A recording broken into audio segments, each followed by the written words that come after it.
الحمد لله رب العالمين والصلاة والسلام على أشرف الأنبياء والمرسلين أما بعد فأعوذ بالله من الشيطان الرجيم من همزه ونفخه ونفثه بسم الله الرحمن الرحيم رب اشرح لي صدري ويسر لي أمري واحلل عقدة من لساني يفقه قولي اللهم انفعنا بما علمتنا وعلمنا ما ينفعنا وزدنا علما فبشر عباد الذين يستمعون القول فيتبعون أحسنه أولئك الذين هداهم الله وأولئك هم أولو الألباب أعوذ بالله من الشيطان الرجيم بسم الله الرحمن الرحيم قالوا إن يسرق فقد سرق أخ له من قبل انہوں نے کہا سیدنا یوسف علیہ السلام کے بھائیوں نے برادران یوسف نے إن يسرق اگر اس نے چوری کی ہے فقد سرق أخ له من قبل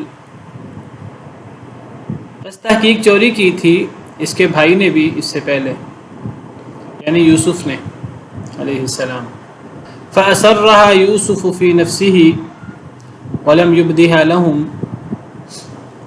بس چھپا لیا اس کو یوسف علیہ السلام نے اپنے دل میں ولم يبدها لهم اور نہیں ظاہر کیا اس بات کو ان کے لیے قال انتم شر مكانا کہا تم بہت برے ہو جگہ کے اعتبار سے واللہ اعلم بما تصفون اور اللہ زیادہ جانتا ہے ساتھ اس کے جو تم وصف بیان کر رہے ہو. ہم نے پچھلے لیکچر میں پڑھا کہ سیدنا یوسف علیہ السلام کے پاس جب سب بھائی آئے دوبارہ غلہ لینے کے لیے، اب ان بھائیوں میں سیدنا بنیامین بھی تھے حضرت یوسف کے حقیقی بھائی، اور باقی بھائی 10 بھائی بڑی مشکل سے باپ کو تیار کر کے باپ کی اجازت لے کر ان کو لے کر آئے تھے، اور باپ نے ان سے پختہ وعدہ لیا تھا، پکا عہد لیا تھا کہ تم نے اب بنیامین کو واپس ضرور لے کر آنا ہے، اگر واپس نہیں لاؤ گے تو پھر واپس آنے کی ضرورت نہیں ہے. تو اب جب وہ 11 کے 11 بھائی آئے حضرت یوسف کے پاس، حضرت یوسف علیہ السلام نے بنیامین کو بتا دیا کہ میں یوسف ہوں اور آپ میرے بھائی ہیں. باقی بھائیوں کو نہیں معلوم، ابھی بھی دوسری مرتبہ بھی باقی بھائیوں کو نہیں پتہ لگا. اب جب سیدنا یوسف علیہ السلام نے ان کا سامان تیار کیا تو ان کے سامان میں پیالہ رکھ دیا حضرت بنیامین کے سامان میں، اور پھر جب وہ قافلے کے ساتھ واپس گئے تو پیچھے سے حضرت یوسف علیہ السلام نے کرندے بھیجے. انہوں نے کہا کہ تم تو چور ہو، تم نے بادشاہ کا پیالہ، بڑا قیمتی پیالہ چوری کر لیا ہے. تو یہ تدبیر سیدنا یوسف علیہ السلام نے کی، یہ حیلہ کیا سیدنا بنیامین کو اپنے پاس رکھنے کے لیے. بادشاہ کے قانون کے مطابق وہ سیدنا بنیامین کو بھائیوں کی مرضی کے بغیر رکھ نہیں سکتے تھے. بادشاہ کے قانون میں ایسا نہیں تھا کہ کوئی چور ہو تو اس کو قید کر لیا جائے. یہ حضرت یعقوب کے ہاں جو قانون تھا، جو ان کے ہاں شریعت تھی، جس کے مطابق حضرت یوسف کے بھائی وغیرہ بھی عمل کرتے تھے، تو وہاں یہ تھا کہ چور کو قید کر لیا جاتا تھا. تو جب سیدنا یوسف علیہ السلام کے کارندوں نے کہا کہ تم نے چوری کی ہے، انہوں نے کہا ہم نے تو چوری نہیں کی. تو انہوں نے کہا کہ اگر تم نے چوری کی ہو تو تمہاری کیا سزا ہے؟ تو انہوں نے کہا اگر ہم نے چوری کی ہو تو جس نے چوری کی ہو اسی کو تم قید کر لینا، ہمارے ہاں تو یہی سزا ہے. تو بہرحال سیدنا یوسف علیہ السلام نے سب کی تلاشی لی، پہلے باقی بھائیوں کے سامان کی تلاشی لی، پھر بنیامین کے سامان کی تلاشی لی، اور اس میں خود رکھوایا تھا وہ پیالہ، تو وہ پیالہ نکل گیا وہاں سے. تو اب وہ بنیامین کو تو یوسف نے رکھ لیا اپنے پاس. اب جب یہ سارا معاملہ بھائیوں کے سامنے آیا، بھائیوں کو نہیں پتا کہ کیا تدبیر ہے. بنیامین کو پہلے ہی پتہ تھا. اب بنیامین پر الزام لگا تو ان کو تو یوسف نے پہلے ہی بتا دیا تھا کہ کوئی معاملہ ہو تو آپ برا محسوس نہ کرنا، اس سارے معاملے کے پیچھے میرا ایک مقصد ہے. تو بنیامین کو پہلے ہی پتہ تھا، بھائیوں کو پتہ نہیں ہے. اب جب بھائیوں کے سامنے یہ بات آئی کہ بنیامین نے چوری کی ہے، اب وہ تو یہی سمجھے کہ بنیامین نے ہی چوری کی ہے. ان کو تو وہم گمان میں بھی نہیں تھا کہ کسی نے چوری کی ہے، وہ تو بڑے اعتماد سے کہہ رہے تھے کہ ہم نے چوری نہیں کی۔ اب جب سامان سے پیالہ نکلا اب پھر وہ بڑا شرمندہ ہوئے، تو شرمندہ ہو کر وہ کہنے لگے، انہوں نے کہا این یسرق، اگر اس نے چوری کی ہے بنیامین نے، فقط سرق اخ لہ من قبل، تو پس تحقیق اس سے پہلے اس کا بھائی بھی چوری کر چکا ہے، اس کا بھائی بھی اس سے پہلے چوری کر چکا ہے۔ اس سے مراد سیدنا یوسف علیہ السلام، اس کا بھائی سے مراد اس کا سگا بھائی جو ہے۔ اب وہ کہنے کو وہ ان بھائیوں کا بھی بھائی تھا، لیکن وہ چونکہ دوسری ماں سے تھے، اس لیے یہاں بنیامین کا بھائی سے مراد سگا بھائی ہے حضرت یوسف علیہ السلام۔ یعنی پہلے بھی کوئی معاملہ ہوا تھا بچپن میں، اور حضرت یوسف علیہ السلام پر الزام لگا تھا چوری کا، تو چوری تو نہیں کی تھی، تو الزام لگا تھا، بھائیوں نے الزام لگایا تھا یا جو وجہ بھی تھی، تو انہوں نے وہی الزام دوبارہ دہرا دیا۔ انہوں نے کہا کہ اگر اس نے چوری کی ہے، اب مخاصمت تو تھی حضرت یوسف کے ساتھ اور بنیامین کے ساتھ، اگرچہ وہ اب اتنا عرصہ حضرت یوسف علیہ السلام کو پہلے کنویں میں ڈال دیا، پھر اتنا عرصہ حضرت یوسف علیہ السلام اب ان کے پاس نہیں ہے، اب وہ مخاصمت کم ہو چکی تھی، لیکن بس جب یہ معاملہ آیا بنیامین کا اور یہ ان کے سامنے آیا کہ بنیامین نے چوری کی ہے، تو انہوں نے پچھلا الزام دہرا دیے۔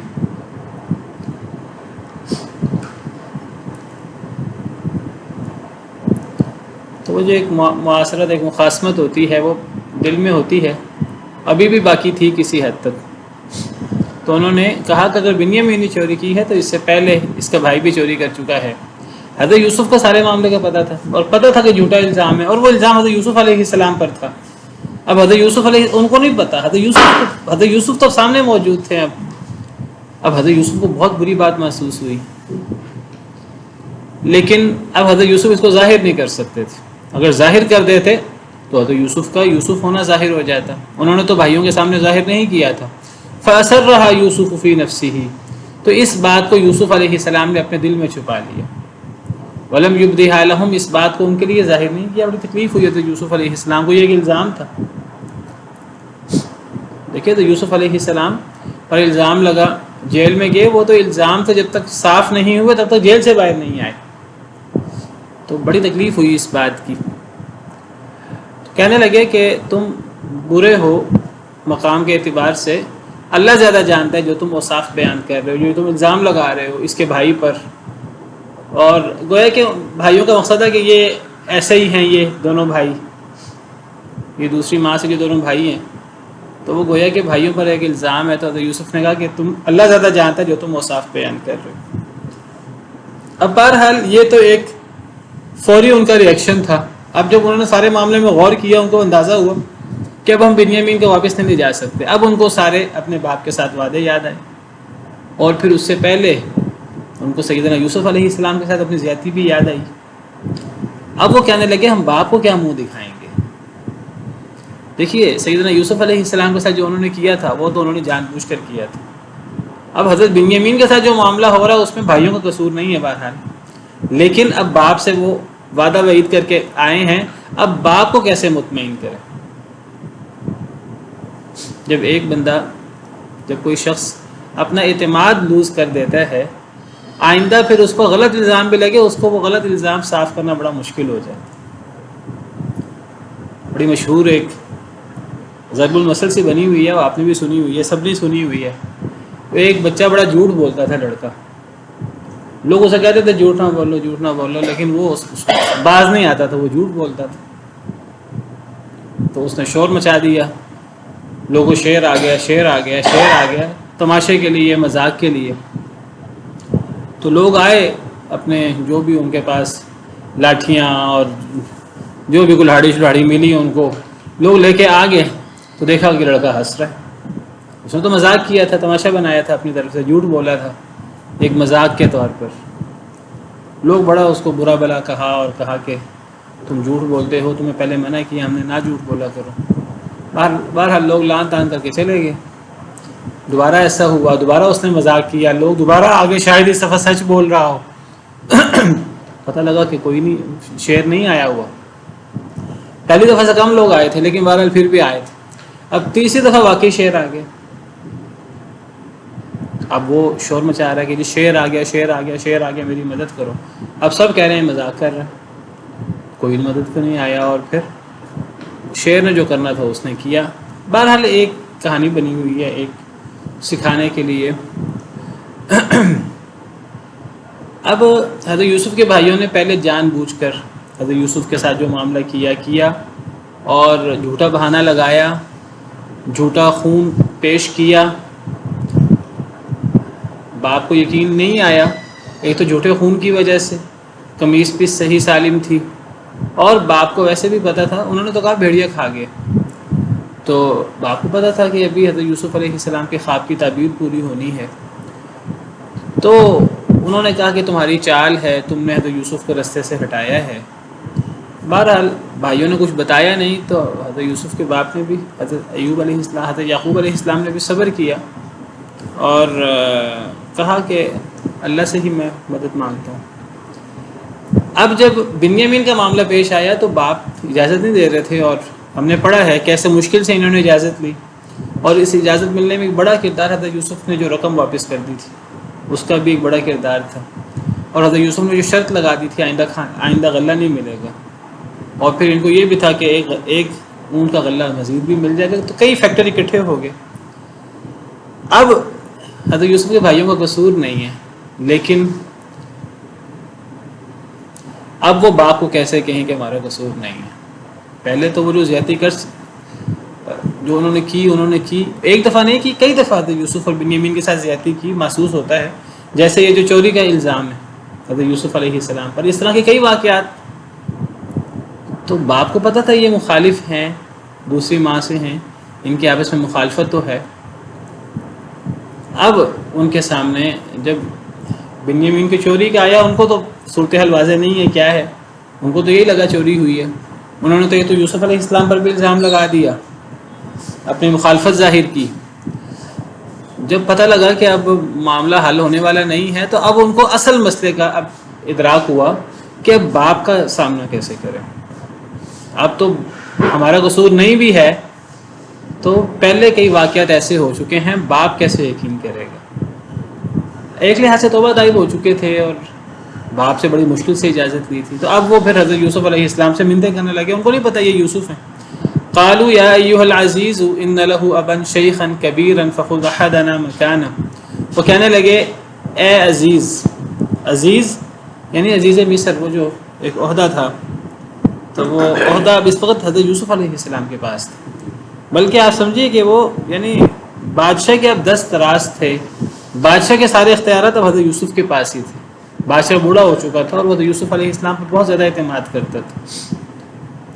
تو اب وہ انہیں نہیں پتا یہ یوسف علیہ السلام ہے، تو پہلے الزام بھی لگا دیے، اور پھر اب انہوں نے دیکھا کہ اب ہم مسئلہ کیسے حل کریں. تو اب منتیں کرنے لگے اے عزیز ان له ابا شیخا کبیرا، بے شک اس کے لیے، اس بنیامین کا باپ ہے بوڑھا بڑی عمر کا، شیخا بوڑھا، کبیرا بڑی عمر کا. فخذ احدنا مکانہ، بس لے لیجئے ہم میں سے کسی ایک کو اس کی جگہ. اصل میں ان دو بیٹوں کا مسئلہ تھا، یوسف کا اور بنیامین کا. یوسف پہلے اور اب بنیامین بھی، تو یہ بنیامین کی بجائے ہم میں سے کسی کو آپ قید کر لیں، بنیامین کو قید نہ کریں. انا نراک من المحسنین، بے شک ہم دیکھتے ہیں آپ کو نیکوکاروں میں سے، ہم آپ کو نیک سمجھتے ہیں. تو آپ ہمارے ساتھ احسان کریں کہ آپ بنیامین کو نہیں، ہم میں سے کسی کو قید کر لیجیے. ہم میں سے کسی کو قید کریں گے تو مسئلہ اتنا سینسٹیو نہیں ہوگا جتنا مسئلہ بنیامین کے ساتھ سینسٹیو ہے. بنیامین کو تو بڑی منتوں مرادوں سے بڑے کوشش کر کے وہ لائے تھے.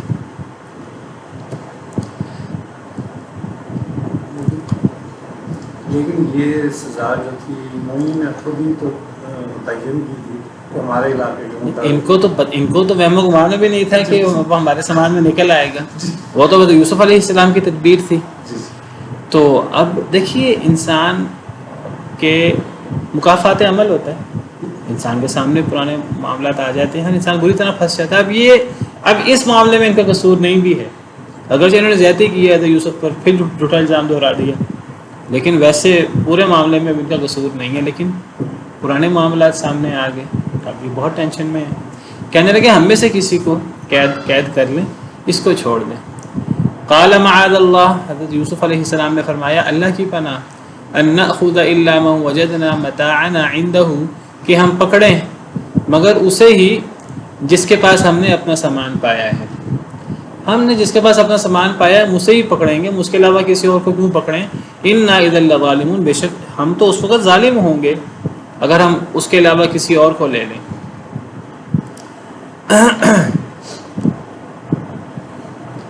فلما استيئسوا منه خلصوا نجيا، بس جب وہ مایوس ہو گئے حضرت یوسف سے، انہوں نے کافی منتیں کی، لیکن اب حضرت یوسف علیہ السلام کی تدبیر ہی یہ تھی۔ اب حضرت یوسف علیہ السلام نے یہ تدبیر کیوں کی، اس کے پیچھے کیا حکمتیں ہیں اللہ کو پتہ ہے۔ بنیامین علیہ السلام کو اپنے ساتھ رکھنا چاہتے تھے، بھائیوں کو کوئی سبق سکھانا چاہتے تھے، بہرحال جو بھی تدبیر تھی سیدنا یوسف علیہ السلام کی، جو بھی ہیلا تھا، اللہ تعالیٰ کی اس میں رضا شامل تھی اور اللہ کی مدد سے یہ معاملہ ہوا ہے۔ اللہ نے اس کی نسبت اپنی طرف کی ہے، کذالک کدنا لیوسف، اسی طرح ہم نے چال چلی، ہم نے تدبیر کی یوسف کے لیے۔ ظاہری طور پر نظر آتا ہے کہ یہ تو خلاف واقعہ بات ہوئی ہے، یہ تو سیدھی سیدھی بات نہیں ہوئی، آپ اس کو ہیلا کہہ لیجئے، تدبیر کہہ لیجئے۔ بہرحال آپ دیکھیے انہوں نے کیا کیا تھا، اور ان کا معاملہ جیسے محسوس ہوتا ہے ایک مرتبہ نہیں کئی دفعہ ان کی طرف سے زیادتی ہوئی، تو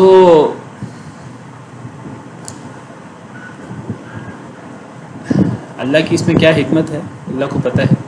فلما استيئسوا منه خلصوا نجيا، بس جب وہ مایوس ہو گئے حضرت یوسف علیہ السلام سے، کئی دفعہ انہوں نے کہا، تو پھر جب مایوس ہو گئے خلصوا نجيا، تو الگ ہو گئے سرگوشیوں میں۔ خلصوا خالص ہونے سے ہے، خالص کا مطلب ہوتا ہے کہ شبہات سے اور مشابہات سے بندہ الگ ہو جائے۔ دیکھیں ہم کہتے ہیں کہ جی فلاں چیز خالص ہے، خالص چیز تب ہوتی ہے جب اس کے اندر ملاوٹ نہ ہو۔ اسی طرح اخلاص، اللہ کے ساتھ اخلاص تب ہوتا ہے جب انسان کوئی کام صرف اللہ کے لیے کر رہا ہو، اس میں کوئی دنیاوی مقاصد، کوئی اپنے مفادات، کوئی ایسی چیزیں نہ ہوں۔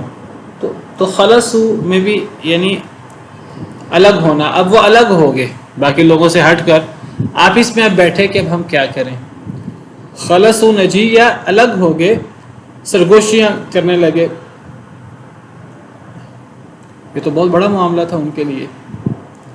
اب تو انہوں نے دل کے ساتھ اپنے باپ سے وعدہ کیا تھا اور پختہ عہد دیا تھا۔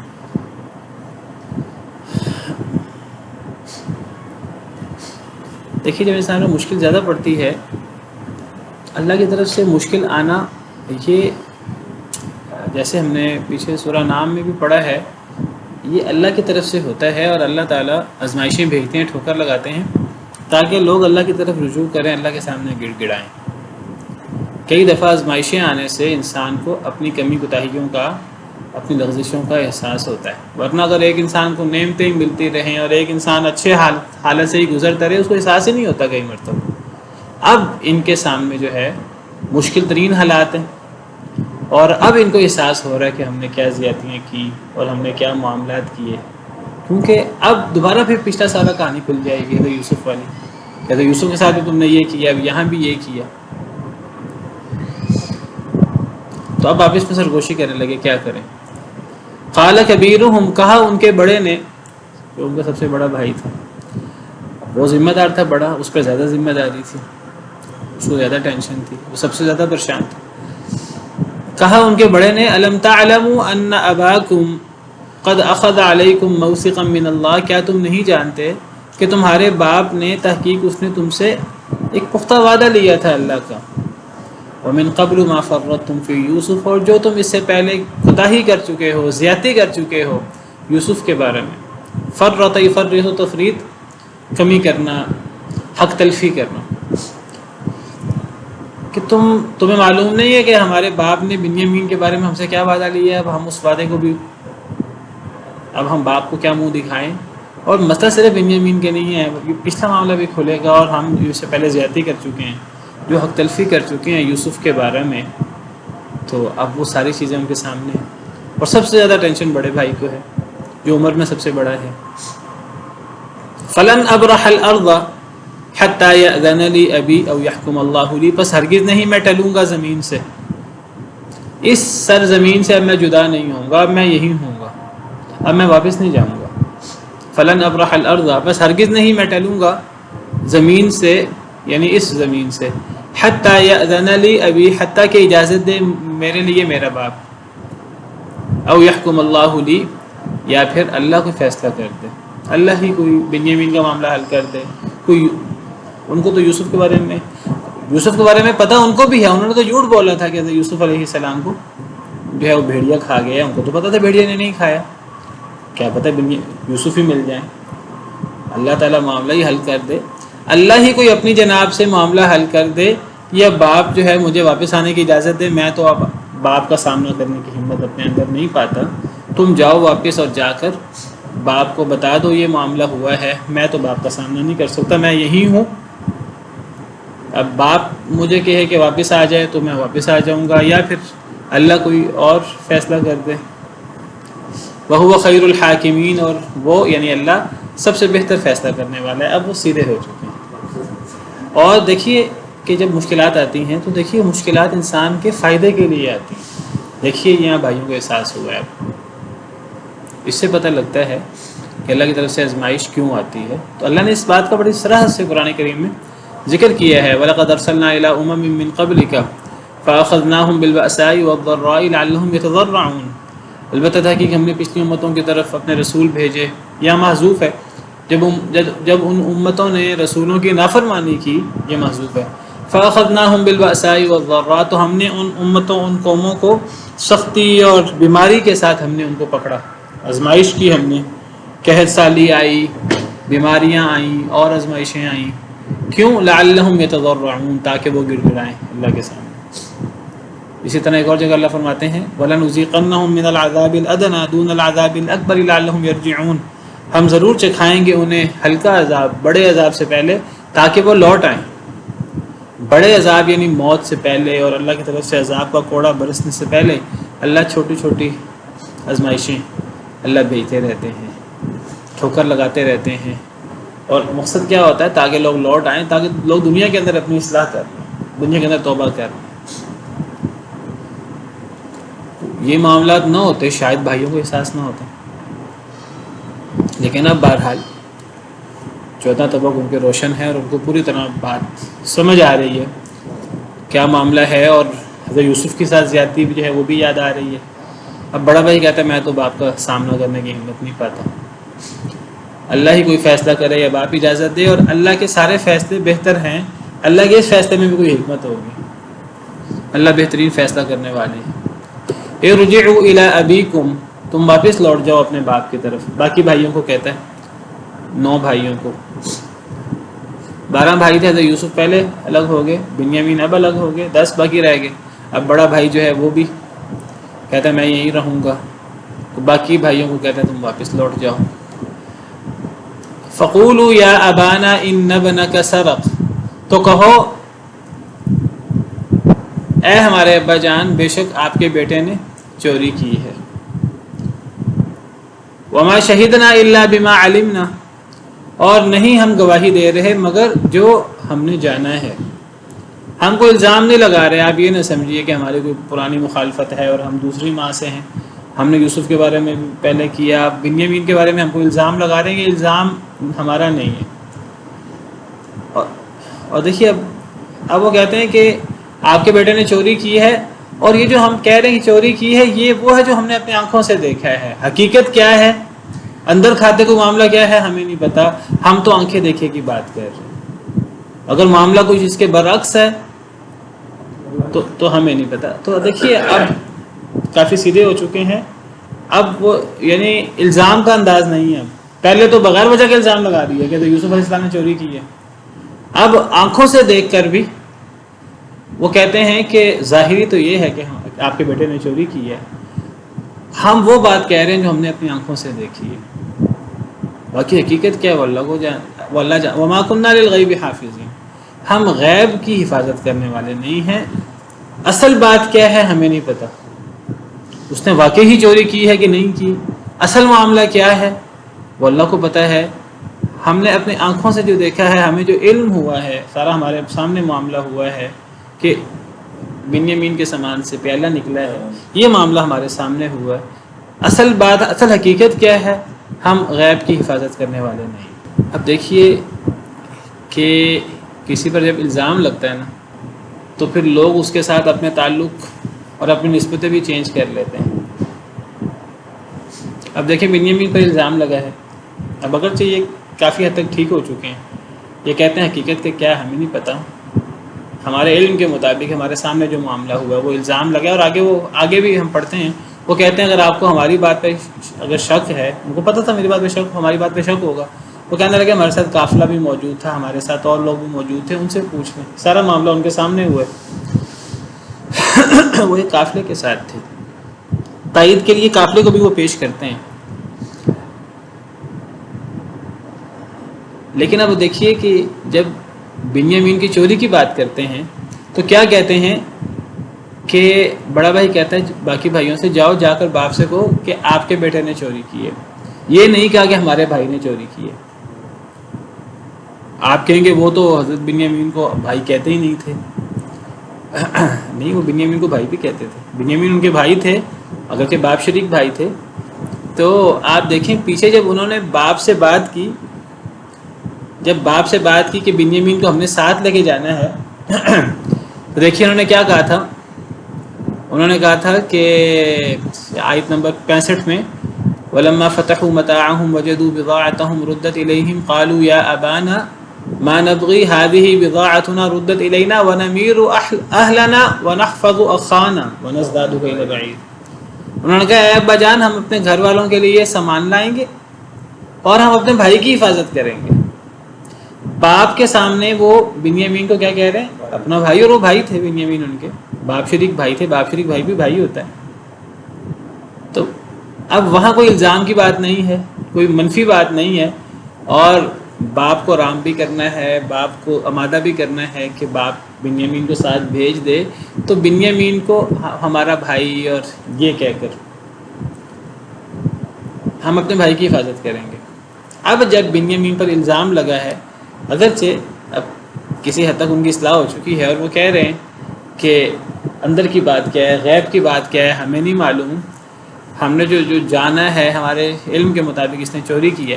اب کیا کہتے ہیں، یہ نہیں کہتے ہمارے بھائی نے چوری کی ہے، کہتے ہیں جاؤ جا کر باپ سے کہہ دو کہ آپ کے بیٹے نے چوری کی ہے، یہ آپ کا پیارا تھا نا، تو آپ کے بیٹے نے چوری کی ہے، آپ اس سے زیادہ پیار کرتے تھے۔ اس کے اندر ایک یعنی منفی انداز موجود ہے۔ ہاں، تو وہ اس کی نسبت باپ کی طرف کی، یہ آپ کا بیٹا ہے، آپ کا پیارا ہے، دیکھیں اس نے چوری کی، یہ نہیں کہا ہمارے بھائی نے چوری کی ہے۔ دیکھیں انداز چینج ہو جاتا ہے لوگوں کا۔ اور نہیں ہم گواہی دے رہے ہیں مگر جو ہم نے جانا ہے، اور نہیں ہے ہم غیب کی حفاظت کرنے والے، ہمیں غیب کا پتہ نہیں ہے، اس اندر کی بات کیا ہے وہ اللہ کو پتہ ہے۔ انسان اتنا ہی کمزور ہے اور اتنا ہی ناقص۔ کہا جا سکتا تھا کہ یہ ہمارا بھائی ہے، اور اندر کی بات کیا ہے دیکھیں، ان کو تجربہ تو نہیں، نہ حضرت بنیامین سے کسی غلط چیز کا تجربہ ہوا، نہ حضرت یوسف، حضرت بنیامین، حضرت یوسف جو ہیں وہ باپ کے پیارے تھے، اور پیارے ہونے کی وجہ ایک چھوٹا ہونا بھی تھا، اور ان کی عادتیں بڑی نیک تھیں، اور وہ باقی بھائیوں کے بالمقابل زیادہ نیک تھے۔ حضرت یوسف بطور خاص وہ تو نبی بنے، حضرت بنیامین بھی، تو اس کی وجہ ان کی اچھی صفات تھی۔ تو میں ذکر کر رہا تھا، دیکھیے انسان اتنا ہی کمزور ہے، ہم کبھی اپنے معاملات پہ غور کریں، ہم جو لوگوں کے ساتھ کاروباری ڈیل کرتے ہیں، اور ہم جو اپنے خاندان والوں کے ساتھ ہم معاملات کرتے ہیں، ہم اس وقت حضرت یوسف کا قصہ پڑھ رہے ہیں اور حضرت یوسف کے بھائیوں کا قصہ پڑھ رہے ہیں، اور ہم کہہ رہے ہیں دیکھو جی حضرت یوسف کے بھائی، وہ تو برادران یوسف نے دیکھو کیا زیادتی کی، ہمیں اندازہ نہیں ہو رہا ہوتا کئی دفعہ ہم ایسے ہی معاملات کر رہے ہوتے ہیں، اور ہمارا رویہ بھی ایسا ہی عجیب ہوتا ہے۔ اور ایسی اگر چھوٹی چھوٹی باتوں کو اگر ہم غور کرنا شروع کریں، یہ علماء نے نقطہ بیان کیا، اس کو بڑا ہائی لائٹ کیا ہے، یہ بات چھوٹی نہیں ہے کہ جب بیٹے پہ الزام لگا تو آپ کیا بیٹا، آپ کے بیٹے نے چوری کی ہے، اور جب باپ کو تیار کرنا ہے کہ جی ہم نے بھائی تو یہ نہیں کہا کہ اپنے بیٹے کو ہمارے ساتھ بھیج دیں، تب کہا ہمارے بھائی کو ہمارے ساتھ بھیج دیں۔ دیکھیں انسان کی باڈی لینگویج چینج ہو جاتی ہے، انسان کا بات کرنے کا انداز چینج ہو جاتا ہے، انسان اتنا ہی کمزور ہے۔ اللہ یہ کہ اللہ کسی کی حفاظت کرے اور اللہ کسی کی مدد کرے، کسی کو نیکی کی توفیق دے۔ وَاسْأَلِ الْقَرْيَةَ الَّتِي كُنَّا فِيهَا وَالْعِيرَ الَّتِي أَقْبَلْنَا فِيهَا، سوال کر لیجیے اس بستی سے جس بستی میں ہم تھے، وَالْعِيرَ الَّتِي، اور اس قافلے سے، الَّتِي أَقْبَلْنَا فِيهَا، جس قافلے کے ساتھ ہم واپس آئے۔ اب قافلے کے ساتھ واپس جا رہے تھے نا، اب بڑا بھائی تو نہیں جا رہا، بڑا بھائی کہتا میں تو ادھر ہی ہوں، تم واپس جاؤ قافلے کے ساتھ اور جا کر باپ کو یہ بات کہو، اور یہ بھی کہو کہ ہم الزام نہیں لگاتے، یہ سارا معاملہ ہمارے سامنے ہوا ہے، ہم نے بھی دیکھا ہے، آنکھوں دیکھی بات تو یہی ہے جس نے چوری کی ہے، اصل بات کیا ہے وہ اللہ کو پتہ ہے، اور اگر آپ کو ہماری بات پہ شک ہے تو بستی والے جو ہیں ان سے پوچھ لیں، قافلے والوں سے پوچھ لیں جو جس قافلے کے ساتھ ہم واپس آ رہے ہیں، یہ سارا معاملہ قافلے کے سامنے ہوا ہے، بستی والوں کے سامنے ہوا ہے۔ وَإِنَّا لَصَادِقُونَ، اور بے شک ہم البتہ سچے ہیں، ہم جو کہہ رہے ہیں کہ انہوں نے اس نے چوری کی ہے ہم نے ایسے ہی دیکھا ہے۔ قَالَ بَلْ سَوَّلَتْ لَكُمْ أَنفُسُكُمْ أَمْرًا، باپ نے کہا، اب واپس آ گئے ہیں 9 بیٹے، اب 3 بیٹے نہیں ہیں، حضرت یوسف پہلے نہیں تھے، حضرت بنیامین حضرت یوسف کے پاس، کہنے کو جیل میں ہے، وہ جیل میں نہیں ہے، حضرت یوسف کے پاس وہ عزت و احترام سے، اور بڑا بیٹا وہ شرم کے مارے اب نہیں آیا، باقی بیٹے پہنچے واپس اور یہی باتیں ساری بتائیں۔ قال، تو حضرت یعقوب علیہ السلام نے فرمایا، بل سولت لکم انفسکم امرا، بلکہ مزین کیا ہے تمہارے لیے تمہارے جانوں نے معاملہ۔ حضرت یوسف کے سامنے پچھلا معاملہ تھا پورا جو حضرت یوسف کے ساتھ انہوں نے کیا تھا، تو انہوں نے کہا کہ تم نے جو یوسف کے ساتھ کیا تھا وہی معاملہ تم نے بنیامین کے ساتھ بھی کیا ہے۔ فصبر جمیل، بس صبر ہی بہتر ہے۔ عسى اللہ ان یاتینی بہم جمیعا، شاید کہ اللہ تعالیٰ وہ لے آئے انہیں جمیعا میرے پاس، یاتینی، نی کا مطلب میرے پاس، بہم انہیں، جمیعا سب کو، شاید کہ اللہ تعالیٰ ان سب کو میرے پاس لے آئے۔ انہ هو العلیم الحکیم، بے شک اللہ تعالیٰ وہ بہت جاننے والا، بہت حکمت والا ہے، اللہ ہی علم والا ہے، اللہ ہی حکمت والا ہے، اللہ کے فیصلے ہیں۔ تو تم نے کوئی دوبارہ چال چلی ہے، میں صبر کرتا ہوں، پہلے بھی میں نے صبر کیا، شاید کہ اللہ سب کو ہی واپس لے آئے، سب کو یعنی تینوں کو، یوسف، بنیامین اور بڑے بھائی، سب کو واپس لے آئے، اللہ کے لیے کیا مشکل ہے۔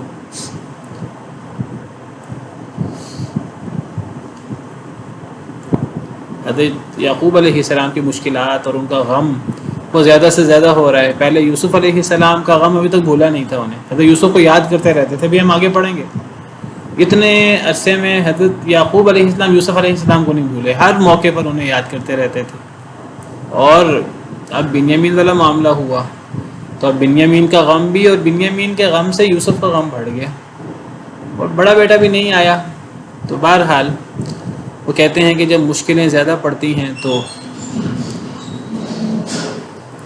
آسان ہو جاتی ہیں کئی دفعہ، یا یہ ہے کہ مشکلیں زیادہ پڑتی ہیں تو گویا کہ وہ اس بات کی ایک اشارہ ہوتا ہے کہ اللہ کی طرف سے کوئی مدد آنے والی ہے۔ جب مشکل زیادہ آتی ہے تو یہ ایک لحاظ سے اشارہ بھی ہوتا ہے۔ دیکھیے اللہ تعالیٰ کسی انسان پر اس کی طاقت سے بڑھ کر تکلیف نہیں ڈالتے، اور اللہ کی طرف سے جو آزمائش آتی ہے، جو مشکل آتی ہے، تو اس مشکل کے بعد اللہ کا وعدہ ہے آسانی ہے۔ ان مع العسر یسرا فإن مع العسر یسرا ان مع العسر یسرا، سورہ الم نشرح میں، مشکل کے ساتھ آسانی ہے۔ مشکل کو اللہ نے معرفہ ذکر کیا اور آسانی کو نکرہ ذکر کیا ہے، اور جب دوسری دفعہ العسر، یعنی 2 آیتیں ہیں اکٹھی، مشکل کے ساتھ آسانی ہے، مشکل کے ساتھ آسانی ہے، تو دوسری دفعہ العسر ہے، اس سے مراد پہلی دفعہ کی ہی مشکل ہے، کیونکہ دوسرا جو العسر ہے وہ الف لام وہ عہد ذہنی کا ہے. ایک مشکل کے ساتھ دو یا کئی آسانیاں ہیں. جب مشکلیں زیادہ ہوتی ہیں تو آسانی آنے کا امکان بہت بڑھ جاتا ہے. وَتَوَلَّى عَنْهُمْ. ہاں میں ذکر کر رہا تھا آپ کے سامنے کہ حضرت یعقوب کہتے ہیں کہ شاید کہ اللہ تعالیٰ ان سب کو میرے پاس لے آئے. شاید اللہ تعالیٰ ان سب کو میرے پاس لے آئے. یعنی اب مشکلات بڑھ گئی ہیں بہت زیادہ، غم بہت زیادہ ہو گیا. پہلے صرف حضرت یوسف علیہ السلام کا غم تھا، اب بنیامین کا غم بھی ہے. اب غم بڑھ گیا ہے، ساتھ بڑا بھائی بھی وہ بھی نہیں آیا، تو اب غم بڑھ گیا ہے، لیکن اللہ پر امید بھی ان کی بڑھ گئی ہے. بڑا مشکل ہوتا ہے اصل میں. کہنے کو تو یہ بات ٹھیک ہے، جیسے میں ذکر کر رہا تھا آپ کے سامنے، جب غم زیادہ ہو جاتے ہیں تو اس وقت گویا کہ اللہ کی رحمت کی امید بھی بڑھ جاتی ہے. لیکن یہ تو اسی کے لیے ہوگی کہ جس کا اللہ پر ایمان اور یقین بہت زیادہ ہوگا. اللہ تعالیٰ فرماتے ہیں کہ جو پرانے لوگ تھے، کیا تم سمجھتے ہو کہ تم جنت میں داخل ہو جاؤ گے؟ ابھی تک تمہارے پاس وہ حالات نہیں آئے جو پہلے لوگوں کے حالات آئے تھے. مستہم البأساء والضراء، انہیں مشکلات آئیں، انہیں تنگیاں آئیں، بیماریاں آئیں. وزلزلوا، اور وہ ہلائے گئے. حتیٰ یقول الرسول والذین آمنوا معه متى نصر اللہ، حتیٰ کہ رسول پکار اٹھے اور ان کے ساتھ ایمان والے پکار اٹھے. متى نصر اللہ، اللہ کی مدد کب آئے گی؟ الا ان نصر اللہ قریب، خبردار اللہ کی مدد قریب ہے. علماء یہاں کہتے ہیں کہ جب مشکلات زیادہ ہو جاتی ہیں اور بالکل انسان کے صبر کا پیمانہ لبریز ہونے لگتا ہے نا، تو اس وقت اللہ کی مدد بہت قریب ہوتی ہے. لیکن بہرحال میں ذکر کر رہا ہوں، اس کا تعلق بھی ایمان بالغیب، ایمان کے ساتھ ہے اور یقین کے ساتھ ہے. اللہ کے وعدوں پر کس کو کتنا ایمان ہے. اور پھر جس پہ بیت رہی ہوتی ہے اس کو زیادہ احساس ہوتا ہے. حضرت یعقوب علیہ السلام پر مشکلیں بہت زیادہ ہو گئیں. اللہ پر ان کی امید بھی بہت زیادہ تھی، اللہ پہ توکل بھی بہت زیادہ تھا. لیکن بہرحال یہ ساری آزمائشیں اور ساری پھر وہ بوڑھے بھی تھے، تو ان کے لیے یہ بہرحال چیزیں کافی تکلیف دہ تھیں. وَتَوَلَّى عَنْهُمْ، اور وہ پھر گئے ان سے. ان کو کہہ دیا کہ تم نے تو چال چلی ہے دوبارہ، جیسے تم نے پہلے چال چلی تھی تم نے دوبارہ چال چلی ہے. دیکھیے اس سے ایک بات اور بھی پتہ لگتی ہے کہ حضرت یعقوب علیہ السلام کو غیب کا علم نہیں ہے. اب حضرت یعقوب علیہ السلام کو یہی لگ رہا ہے کہ جیسے یوسف علیہ السلام کے ساتھ انہوں نے چال چلی تھی، اسی طرح بنیامین کے ساتھ انہوں نے چال چلی ہے. حالانکہ حضرت یعقوب علیہ السلام پہلے انہیں کہہ چکے ہیں، جب ان سے وعدہ کیا ہے کہ تم نے بنیامین کو، مجھے اللہ کا وعدہ دو کہ بنیامین کو واپس لاؤ گے، اللہ یہ کہ تمہیں گھیر لیا جائے، اللہ یہ کہ کوئی اللہ کی طرف سے معاملہ ہو جائے. لیکن اب جب بیٹوں نے آ کر کہا کہ بنیامین نے چوری کی ہے، حضرت یعقوب نے یہ نہیں کہا کہ اللہ کی طرف سے ہی کوئی معاملہ ہوا ہے. ان کو یہی خیال ہوا، اور شاید کوئی اور ہوتا اسے بھی یہی خیال ہوتا کہ بیٹوں نے ہی زیادتی کی ہے. حالانکہ اس وقت بیٹوں کی زیادتی نہیں ہے. اس سے پتہ لگتا ہے حضرت یعقوب علیہ السلام کو علم غیب نہیں تھا، انہیں یہی لگ رہا کہ بیٹوں کی زیادتی ہے. بل سولت لکم انفسکم امرا، اتنا واضح ہے قرآن کریم اس معاملے میں کہ کسی کو علم غیب نہیں ہے اللہ کے علاوہ. لیکن پھر بھی لوگ، انہوں نے کچھ عقیدے اور کچھ مسئلے سنے ہوتے ہیں نسل در نسل، بس وہ اسی کو لے کے دہراتے رہتے ہیں. نہ قرآن پڑھتے ہیں نہ حدیث پڑھتے ہیں، اور اگر قرآن حدیث پڑھ لیں تو اس کی تعویلیں کرنا شروع کر دیتے ہیں. حضرت یعقوب علیہ السلام کو اگر پتہ تھا یوسف علیہ السلام ہی مصر کے تخت پہ بیٹھے ہیں، اور بنیامین علیہ السلام کو بھی یوسف علیہ السلام نے بھی نہیں اپنے پاس رکھ لیا ہے، تو حضرت یعقوب علیہ السلام بیٹوں کو یہ کیوں کہتے بل سولت لکم انفسکم امرا فصبر جمیل، صبر ہی بہتر ہے. تو انہیں نہیں پتہ، وہ علم غیب نہیں جانتے. اور دیکھیے کہ صبر کا کتنا اعلیٰ مظاہرہ ہے اور اللہ پہ کتنا اعتماد بھی ہے.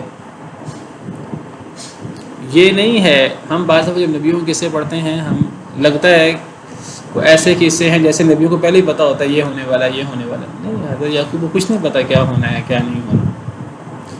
ابھی اگلی آیت پڑھیں. حضرت یعقوب علیہ السلام کی آنکھیں سفید ہو جاتی ہیں، نابینا ہو جاتے ہیں غم کے مارے. اگر انہیں پتہ ہو کہ یہ مسئلہ حل ہو جانا ہے اور حضرت یوسف نے بھی مل جانا ہے، بنیامین نے بھی مل جانا ہے، اور دیکھیے انہیں ان باتوں کے اشارے موجود تھے، انہیں پتہ تھا یہ چیزیں ہو جائیں گی، لیکن کب ہوں گی کیسے ہوں گی. ایسے ان کو پتہ تھا کہ وہ جو خواب کی تعبیر ہے، اس خواب کی تعبیر کے مطابق حضرت یوسف کو باپ نے بھی سجدہ کرنا ہے، ماں نے بھی سجدہ کرنا ہے، اور 11 ستاروں نے 11 بیٹوں نے بھی سجدہ کرنا ہے، سب کے سب نہیں یہ تو پتہ ہے اس خواب کی وجہ سے، وہ خواب اللہ کی وحی ہوتا ہے، نبیوں کا خواب، اس کی تعبیر، اس کی وجہ سے انہیں یقین تو ہے، لیکن یہ کب ہوگا؟ ان کے لیے وہ اتنی بڑی آزمائش ہے جتنی باقی لوگوں کے لیے آزمائش تھی۔ وَتَوَلَّى عَنْهُمْ، اور پھر گئے ان سے، اپنے بیٹوں سے، وقال، اور کہا، یا اسفا، ہائے میرا افسوس، علی یوسف، یوسف پر، وَبِيَضَّتْ عَيْنَاهُ مِنَ الْحُزْنِ، اور سفید ہو گئی ان کی دونوں آنکھیں غم سے، آنکھوں کی سیاہی سفیدی میں بدل گئی۔ محاورہ ہے نبینا ہو گئے، غم کے مارے نبینا ہو گئے۔ اس سے اندازہ ہوتا ہے کہ غم کی کتنی شدت تھی، اور اس سے اندازہ ہوتا ہے کہ وہ غیب نہیں جانتے تھے، اگر غیب جانتے ہوتے تو کبھی ایسا نہ ہوتا۔ فَهُوَ كَظِيمٌ، پس وہ بھرے ہوئے تھے غم سے۔ کظیم کا لفظی مطلب چھپانا ہوتا ہے۔ وَالْكَاظِمِينَ الْغَيْظَ، اللہ نے نیک لوگوں کی تعریف کی ہے کہ نیک لوگ غصے کو چھپانے والے ہوتے ہیں۔ تو اپنے غم کو وہ چھپانے کی کوشش کر رہے تھے لوگوں سے، لوگوں کے سامنے شکوے شکایت کرنے سے بچتے تھے، لیکن غم تو چھلک چھلک کر لوگوں کے سامنے آتا تھا۔ تو عام طور پہ اس کا بامحاورہ ترجمہ کیا جاتا ہے کہ وہ غم سے بھرے ہوئے تھے، غم کو کنٹرول کرنے کی کوشش کرتے تھے، لیکن وہ چھلک چھلک کر باہر آتا تھا۔ اب تو نبینا بھی ہو گئے، غم کے مارے نبینا ہو گئے۔ وَبِيَضَّتْ عَيْنَاهُ مِنَ الْحُزْنِ، ان کی آنکھیں سفید ہو گئیں غم کے مارے۔ فَهُوَ كَظِيمٌ، اور وہ غم سے بھرے ہوئے تھے۔ لفظی مطلب ہے وہ چھپائے ہوئے تھے غم کو چھپانے کی کوشش کرتے تھے، لیکن چھپائے نہیں چھپتا تھا۔ قَالُوا تَاللَّهِ، انہوں نے کہا، بیٹوں نے، 9 بیٹے، انہوں نے کہا، تاللہ، اللہ کی قسم، تفتأ تذکر یوسف، یہ تفتأ اصل میں اس سے پیچھے لا محذوف ہے، لا تفتأ، اور لا تفتأ کا مطلب ہوتا ہے نہیں آپ ٹلیں گے، یعنی آپ ہمیشہ رہیں گے، پیچھے لا محذوف ہے۔ انہوں نے کہا کہ نہیں آپ ٹلیں گے، تذکر یوسف، آپ ذکر کرتے رہیں گے یوسف کا، حتی تکون حرضا او تکون من الہالکین، حتیٰ کہ آپ گھائلی ہو جائیں یا آپ ہلاکی ہو جائیں۔ اب حضرت بنیامین کی گمشدگی سے، اب بنیامین کا بڑا غم تھا انہیں، لیکن ایک بات بنیامین کے بارے میں یہ پتہ تھی، بنیامین کہاں ہے۔ بڑے بھائی کا بھی غم تھا، بڑا بھائی نہیں آیا، یہ پتہ تھا بڑا بھائی اپنی مرضی سے نہیں آیا، وہ تو جب میں کہوں گا وہ آ جائے گا، وہ مصر میں موجود ہے، بنیامین بھی مصر میں موجود ہے، چلو جیل میں ہے یا جیسے بھی ہے۔ تو انہیں یوسف کا غم مزید، حضرت یوسف کا غم بڑھ گیا۔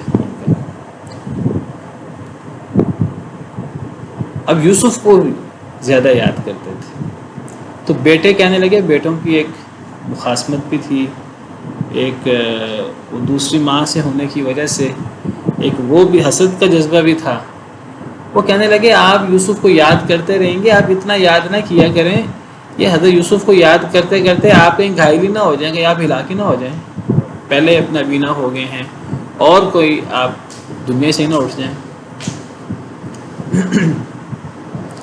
قال انما اشکو بثی وحزنی الی اللہ، کہا حضرت یعقوب علیہ السلام نے، سوائے اس کے کہ نہیں میں شکایت کرتا ہوں، بثی وحزنی الی اللہ، اپنے غم کی، اپنے دکھ کی، اپنے غم کی، الی اللہ، اللہ کی طرف، وَأَعْلَمُ مِنَ اللَّهِ مَا لَا تَعْلَمُونَ، اور میں جانتا ہوں اللہ سے وہ جو تم نہیں جانتے۔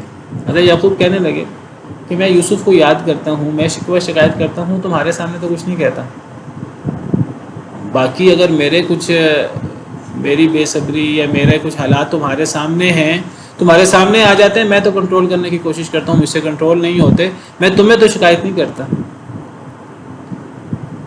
میں تو سارا شکایت اپنے دکھ کی، اپنے غم کی اللہ کے سامنے کرتا ہوں راتوں کو، اور اللہ سے دعائیں مانگتا ہوں۔ اور یہی ایک انسان کا، اور نیک انسان کا، نبی کا کردار ہے، اور یہی کردار مسلمان کا ہونا چاہیے۔ ایک مسلمان کو کبھی اس پر آزمائش ہے، اس کا شکوہ لوگوں سے نہیں کرنا چاہیے، لوگوں کے سامنے اپنی شکایت نہیں رکھنی چاہیے، لوگوں کے سامنے اپنے حالات کی شکایت کرنے کا سیدھا سیدھا مطلب ہے ایک انسان اللہ کا شکوہ لوگوں سے کر رہا ہے. اللہ کا شکوہ لوگوں سے بنتا ہی نہیں ہے، اور اللہ کا شکوہ ہوتا نہیں ہے. وہ اللہ نے آزمائش کرنی ہوتی ہے، اور اللہ کی آزمائش کے پیچھے اللہ کی کتنی حکمتیں ہوتی ہیں، اور وہ ہمارے لیے وہ چیز بہتر ہوتی ہے، ہمیں نہیں پتہ ہوتا. وَعَسَىٰ أَن تُحِبُّوا شَيْئًا وَهُوَ شَرٌّ وَعَسَىٰ أَن تَكْرَهُوا شَيْئًا وَهُوَ خَيْرٌ لَكُمْ. شاید کہ تم ایک چیز کو ناپسند کرو اور وہ چیز تمہارے لیے بہتر ہو.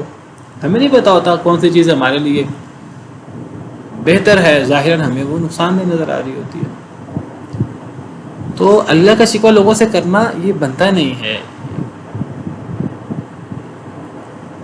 ہاں اگر ایک انسان اسے صبر نہ ہو رہا ہو تو وہ اللہ کے سامنے اللہ کا شکوہ کرے. اللہ کے سامنے جو اس نے دکھے رونے ہیں اپنے وہ روئے، اور اللہ کے سامنے جو اس نے گڑ گڑانا ہے اللہ کے سامنے گڑ گڑائے. وہ دعا ہی دعا ہے، وہ عبادت ہی عبادت ہے، اور وہ عبادت کا مغز ہے. ایک انسان اللہ کے سامنے جتنی بے قراری کا اظہار کر لے اللہ کے سامنے کرے، اپنے خالق کے سامنے، اپنے مالک کے سامنے، اور جتنے غم کا دکھ کا اظہار کرے وہ اللہ کو پسند ہے، اور اللہ اس دکھ کو دور بھی کر دیں گے. اللہ کا شکوہ لوگوں سے کرنا بہرحال ہمارے ہاں یہ کوتاہی بہت پائی جاتی ہے. حضرت یعقوب علیہ السلام نے فرمایا کہ میں تمہارے سامنے تو شکوہ کرتا ہی نہیں، لوگوں کے سامنے بھی شکوہ نہیں کرتا. میں تو اپنے دکھ درد کی شکایت اللہ سے کرتا ہوں، اور میں اللہ سے وہ چیزیں جانتا ہوں جو تم نہیں جانتے. یعنی ایک تو حضرت یوسف علیہ السلام کا خواب، بھائی بیٹے لحاظ سے مایوس ہو گئے تھے، پتہ نہیں اب حضرت یوسف نے آنا ہے نہیں آنا. بنیامین اب مشکل حالات ہو گئے. مشکل حالات میں عام انسان زیادہ مایوس ہو جاتا ہے. ایک طرف مشکل بہت زیادہ ہے حضرت یعقوب علیہ السلام کی، دوسری طرف ان کی امید بہت زیادہ ہے. وہ کہتے ہیں مجھے اللہ پر وہ اعتماد اور وہ توکل ہے، اور اللہ سے ایسی باتوں کا پتہ ہے جو تمہیں نہیں پتہ. کوئی وحی وغیرہ تھی کہ اب یہ معاملہ حل ہونے کا وقت قریب آ گیا ہے، یا وہی خواب کی وجہ سے. اور ان کا اللہ پر اعتماد اور توکل ہے، جس اعتماد اور توکل کو وہ کہہ رہے ہیں کہ میں بطور نبی ایسی باتیں جانتا ہوں جو تم نہیں جانتے. اللہ نبیوں کو ایسی چیزیں دکھا بھی دیتے ہیں جو عام انسان کو نہیں دکھاتے. نبیوں کا ایمان اللہ پر بہت زیادہ ہوتا ہے، نبیوں کا توکل اللہ پر بہت زیادہ ہوتا ہے. چلیں آج کے لیے اتنا ہی کافی ہے. انشاءاللہ اس موضوع کو اگلے لیکچر میں پورا کریں گے. رمضان میں انشاءاللہ ہماری کلاس ہوگی فجر کی نماز کے بعد، پہلے ہی جیسے ہوتی تھی. ہاں جی. اور ویسے ہماری کلاس ویسے ایک ہفتہ ہی ہوگی. ایک ہفتے کے بعد اصل میں ہماری آن لائن کلاس ہوتی ہے، تو آخری ہفتہ رہ گیا ہے، پھر ان کا ایگزام ہے. تو وہ پھر ایگزام کے بعد انشاءاللہ کچھ 2 ہفتے بعد ہم بھی شروع کریں گے. تو یہ ایک ہفتہ ہی انشاءاللہ ہماری سورہ یوسف ختم ہو جائے گی. تو یہ ایک ہفتہ انشاءاللہ ہم پڑھیں گے رمضان کے اندر، رمضان میں فجر کے بعد انشاءاللہ. فجر آج کل جو ہے وہ 5 بجے ہو رہی ہے، 5 بجے سے پہلے ہی ہو رہی ہے. رمضان میں تھوڑا سا اور پہلے ہو جائے گی، 5 بجے تک نماز ختم ہو جائے گی. تو آپ سمجھیے کہ 5:15 بجے ہم انشاءاللہ جو ہے وہ شروع کریں گے رمضان کے اندر انشاءاللہ. آپ سے تو ملاقات رمضان میں ہی ہوگی، پیر کو انشاءاللہ. پیر کو تو ہفتے روزہ ہے نا. سبحان ربک رب العزت عما یصفون وسلام علی المرسلین والحمد للہ.